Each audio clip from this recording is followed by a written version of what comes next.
So I was wrong. It's not as good a place as any to make a video. I'm on a gravel road, so vehicles are driving by and shooting rocks at me. So not my smartest move. So I'm gonna make this video here. Don't worry, I'm not driving. See, not moving. I'll drive when I'm done. Okay, so I wanted to just make a video talking about two things actually, but I'm going to start with one. I'm going to start with talking about that moment that we all experience. That moment where we have that thought, what if I do this and it's all just coincidence? What if none of this is real? What if because this is something I've experienced. This is something other people have shared with me. This is something clients have shared with me. We all have this, I think. I know I certainly have. And so it really becomes not just really pushing that away, but actually noticing the difference between who you are when you have that and who you are when you feel like it's happening. So notice the difference. Move into a state for a minute. If everything that you are creating was coming to you and you knew you were going to have it in 3 days, take a minute and notice, how does that feel?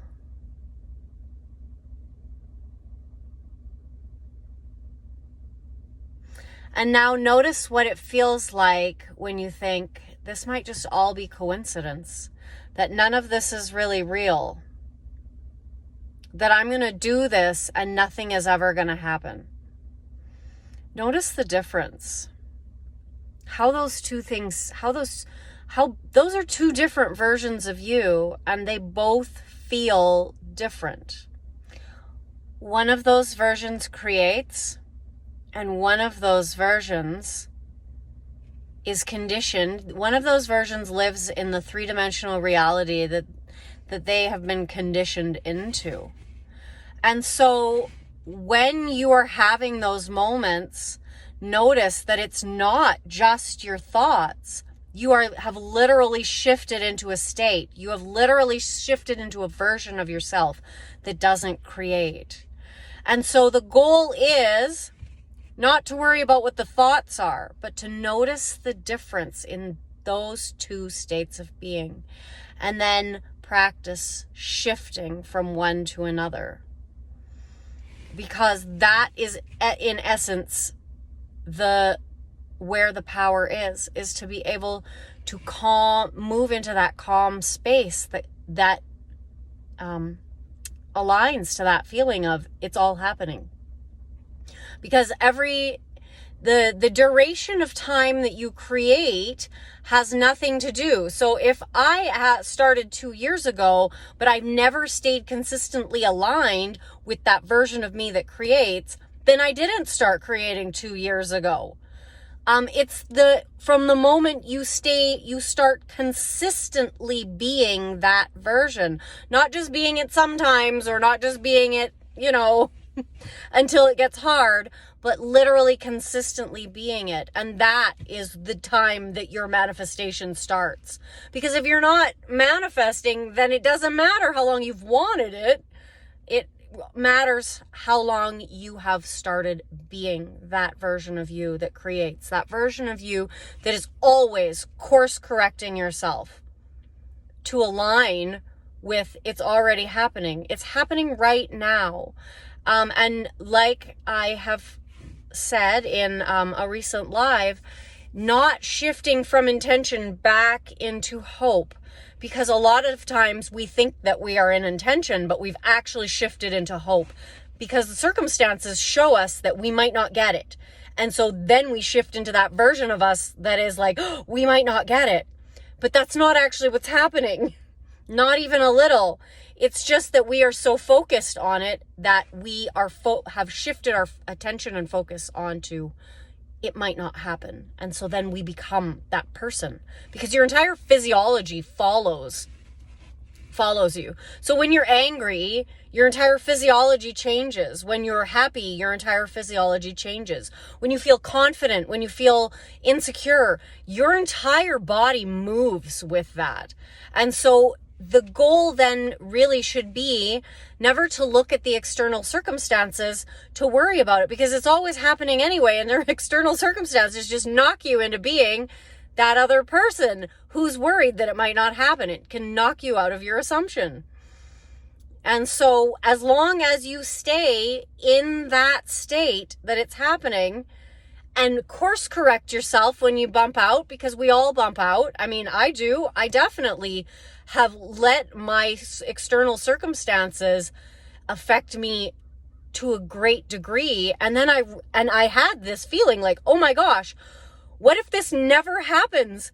And then I realized, well, what does it matter if I stay aligned to that confident, it's happening, I'm a creator space? I mean, it feels pretty good. So, and as long as I can be in the state where I'm recognizing that my life is pretty good, so now I'm not creating to get away from something, I'm moving towards something, then really if you break it down, it's only your attachment and your resistance that's in your way. And the resistance is what creates that sense of like, oh my gosh, it might not happen. Right? That's that sense of who you are without it. And so really, when I recognized that what I was doing wasn't getting me where I wanted to go, so what did I really have to lose by committing to just align to it for 6 months to a year? How many of you have been doing this for 6 months or a year, but you keep shifting in and out and in and out? And so you're essentially extending it because you're not shifting in and being consistent. And so the work is not to look around you and notice, are you creating it, and not to obsess about your affirmations or whatever techniques you're doing. It's to notice, who am I being in every moment? And then constantly course correct, because it does get easier, because you are essentially programming yourself to no longer be that other person, but to be this new version of yourself. And so essentially, I'm going to bring it back to where I always bring it, that it's about taking it internal. It's about noticing not what's outside of you, because each time you notice that it's not happening, you've shifted into that version of you that's conditioned to look at three-dimensional reality. And each time you stay in alignment, you are that creator, and therefore you create. And so, it's important to always go within. When I finally committed to this, I think it probably took me less than 2 months. And I made significant shifts, because I noticed at every point, I was aware of every emotion, of every thought, because it's not my thoughts that create. The thoughts are essentially showing me who I'm being. You create from your state of being. How you identify your identity, it essentially is the root of all your beliefs, all your emotions, all your reactions, all the stories you tell, everything. And so if you want to manifest quickly, you go in at the level of identity. And so you just have to be consistent. That is just the key.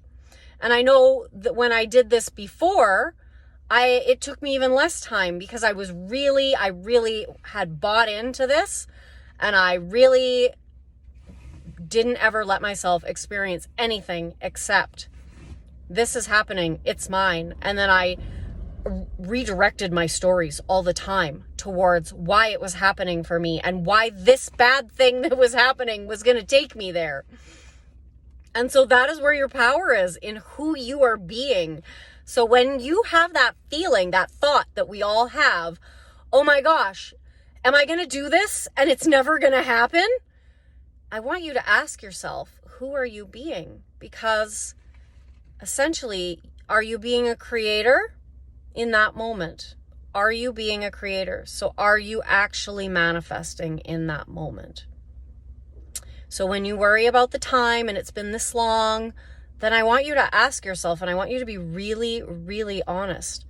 Have you been consistent, or have you allowed yourself to be dragged back into that limited version of yourself because you are looking at outside circumstances to prove that you are limitless, rather than just really stepping into it, really aligning to what that feels like and being that person. And I'm not saying that doesn't take any work. I mean, that's the whole foundation of what I do with people. So there's definitely some things that you have to do, and commitment is one of them. But it works. That is essentially where reality springs from, is who you are. So as I mentioned before, I am going to be going live talking about the Zeal chakra, also called the mouth of God or the ninth chakra, on this Thursday. That is August. Oh, what is today? Today's the 3rd, so it's the 4th. I think it's the 5th. Sorry, I don't have a calendar in front of me. So I believe that's August 5th at 6 p.m. It's Thursday. That's all I know, in the first week of August at 6 p.m. Mountain Standard Time. So I will see you then.